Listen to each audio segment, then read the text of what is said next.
De vous expliquer comment monter vos mailles au crochet pour un ouvrage au tricot. Pour ça, il vous faut un crochet de la taille des aiguilles que vous allez utiliser ou éventuellement un numéro au-dessus pour que ce soit suffisamment large que pour pouvoir récupérer vos mailles.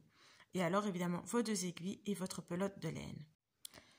Donc on va monter nos mailles au crochet. Donc, oups. Et là, technique classique, hein. On monte les mailles comme on le ferait normalement avec un crochet. Si vous crochetez, vous savez sûrement comment faire. Si vous ne crochetez pas, n'hésitez pas à aller voir dans mes vidéos. J'en ai une qui explique comment monter ces mailles. Je vais monter, moi, 42 mailles. Et je vous retrouve une fois que toutes mes mailles sont montées. Voilà, j'ai donc monté mes 42 mailles. Je vais maintenant enlever mon crochet de ma chaînette en gardant bien la dernière maille et je viens passer mon aiguille simplement dedans.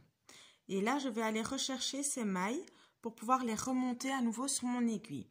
Il faut savoir qu'en général, quand on fait cette technique, c'est pour enlever les mailles après. Donc, je viens prendre avec mon aiguille ici, passer mon aiguille ici. Et là, c'est le côté plus compliqué, c'est qu'il faut arriver avec son aiguille à passer la maille à l'intérieur. Je vais me mettre un petit peu mieux pour que vous puissiez bien voir. Donc, la première maille, la dernière de votre chaînette, elle est sur votre aiguille. Et puis, vous allez venir avec votre aiguille dans votre maille, prendre le fil sur votre aiguille et essayer tant bien que mal, sans le perdre, d'aller rechercher cette maille-là.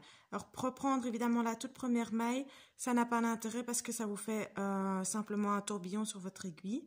Donc, vous venez chercher la maille qui suit. Donc, pas celle-ci ici, mais celle d'après. Comme ceci. Et vous la tirez ici à travers. Et puis, vous venez faire la même chose. Vous venez chercher donc la maille qui suit. Ici. Avec votre aiguille. Vous venez passer votre fil par au-dessus. Vous tirez donc à travers votre maille.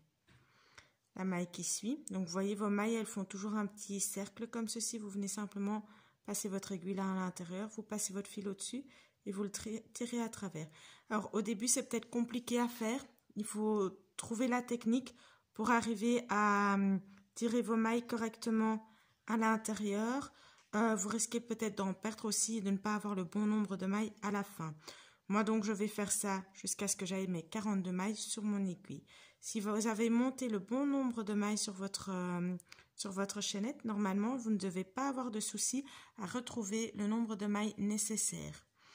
Il faut savoir que c'est le but que enfin, je l'ai déjà dit en fait, que ce que vous avez fait ici sur votre crochet que vous avez monté, donc vos mailles chaînettes, soit enlevé. Donc, vous faites ça jusqu'à ce que vous soyez arrivé à la fin de toutes vos mailles. Ici, évidemment, moi, je n'y arrive pas. Ça, c'est, du coup, vous voyez la difficulté, par exemple, c'est d'arriver donc à attraper les mailles correctement sans rester accroché dans le fil, par exemple, ce que moi, j'ai eu ici. Si vous restez accroché sur le fil, c'est important de bien refaire votre maille parce que, comme je l'ai dit, vous allez devoir défaire cette partie-là de l'ouvrage par la suite. Si vous ne prenez pas correctement votre fil, vous n'allez pas réussir à défaire après. Donc, voilà. Je vous retrouve une fois que j'ai fait mes 42 mailles pour vous montrer à quoi ça ressemble. Et voilà. Je suis donc arrivée à la fin de mes 42 mailles. J'ai tout monté dessus. Ça nous donne donc ceci. Et donc, par la suite, quand vous devrez défaire, vous devrez simplement défaire le nœud ici et puis tirer jusqu'au bout de l'ouvrage, ici au bout. C'est parfois bien de venir mettre ici un petit anneau marqueur pour éviter de perdre cette dernière maille. Voilà, j'espère que cette vidéo vous a plu et que je vous verrai la semaine prochaine pour la prochaine vidéo. Ciao, ciao!